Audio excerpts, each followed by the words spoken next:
Basically ये एक आम जाली होती है जो हमारे खिड़कियों के ऊपर लगता है। इसको जो है ना एक ख़ास यूँ समझ ले कि लेयरिंग टेक्निक के थ्रू हम पूरी एक शक्ल बना लेते हैं।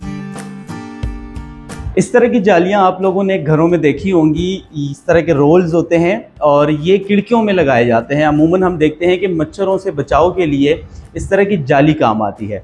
लेकिन गिलगित बल्तिस्तान से लाहौर आए साजिद अमीरी इस तरह की जालियों से फ़न पारे बना रहे हैं। वो मुख्तलिफ नक्शो निगार समेत लोगों की तस्वीरें जो हैं वो इस पर बनाते हैं। ये काम वो कैसे करते हैं और ये फ़न पारे आपके किस काम आ सकते हैं, ये जानते हैं आज साजिद अमीरी से। अगर एक खिड़की के ऊपर एक जाली लगी हुई है तो वो एक ट्रांसपेरेंट है, आर पार नज़र आते हैं, और उसी के ऊपर आप 10 लेयर लगा लें तो वो डार्क हो जाता है। तो उसी में हम लाइट को निकाल लेते हैं। तो यूँ समझ लें कि अगर हम एक पोर्ट्रेट बनाते हैं, एक किसी की शक्ल बनाते हैं, तो इसके ऊपर कम से कम 15 से 20 लेयर की जालियाँ होती हैं, उससे वो प्रॉपर एक शक्ल बनती है। बेसिकली इसको आप जिस तरीके से आम पेंटिंग है उसी तरीके से आप फ्रेम कर सकते हैं। फ्रेम करके आप अपने घरों में भी लगा सकते हैं। और दूसरा ये कि चूँकि ये आप इसको दोनों तरह से देख सकते हैं, तो लोग ज़्यादातर उसको हैंग कर देते हैं। और इवन कि ये अगर आप खिड़कियों में भी लगाते हैं तब भी वो एक विजिबल है। लाइट और डार्क का ही ये पूरा खेल है। तो अगर पीछे बैकग्राउंड लाइट होगी तो वो उस रेजिस्टेंस जो मैंने क्रिएट किया जाली से, उसकी वजह से वो पूरी शक्ल नज़र आएगी। तो ये खिड़कियों पे भी लगते हैं। और अगर पीछे आसमान है तो वो प्रॉपर वो चीज़ वाजी हो जाती है।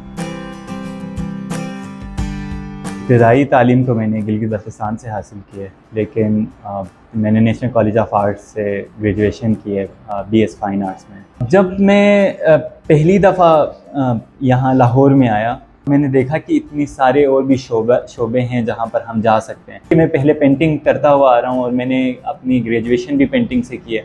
तो क्योंकि पेंटिंग हर कोई करते हैं, हर कोई ये चीज़ें आम नज़र आती है। जब लोगों को एक बिल्कुल नई चीज़ नज़र आई तो लोगों का बहुत अच्छा इस चीज़ का रिएक्शन था। इवन कि सबसे ज़्यादा जो नए बच्चे हैं उनके लिए एक बिल्कुल एक नया एक मीडियम मिल गया कि वो अब आम रिवायती पेंटिंग और ये जो ऑयल पेंट है और पेंसिल स्केच है, इनसे थोड़ा सा हट के कुछ नए मीडियम के ऊपर भी वो आ सकते हैं। जब मैंने ये काम शुरू किया था तो मुझे लगा था कि शायद ये मेरी अपनी तख्लीक है।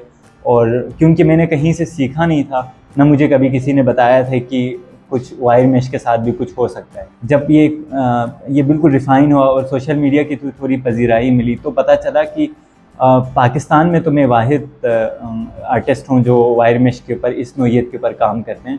लेकिन अगर मैं पूरी दुनिया की बात करूँ तो 2 आर्टिस्ट अभी तक मैंने देखे हैं जो इस तरह के काम करते हैं, लेकिन उनकी टेक्निक और मेरी टेक्निक में बहुत ज़्यादा फ़र्क है। फ़िलहाल चूँकि इस काम को सीख रहे हैं और इसके अंदर और भी ज़्यादा पॉसिबिलिटी देख रहे हैं, और जिस दिन मुझे लगे कि ये काम कहीं ना कहीं मैंने अचीव कर लिया है और हो गया, तो ज़रूर जाऊंगा और वहाँ पे स्कर्दू में, क्योंकि काफ़ी टैलेंटेड वहाँ लोग हैं, तो उनके लिए भी कुछ इस तरह की अपॉर्चुनिटी हम ज़रूर निकालेंगे।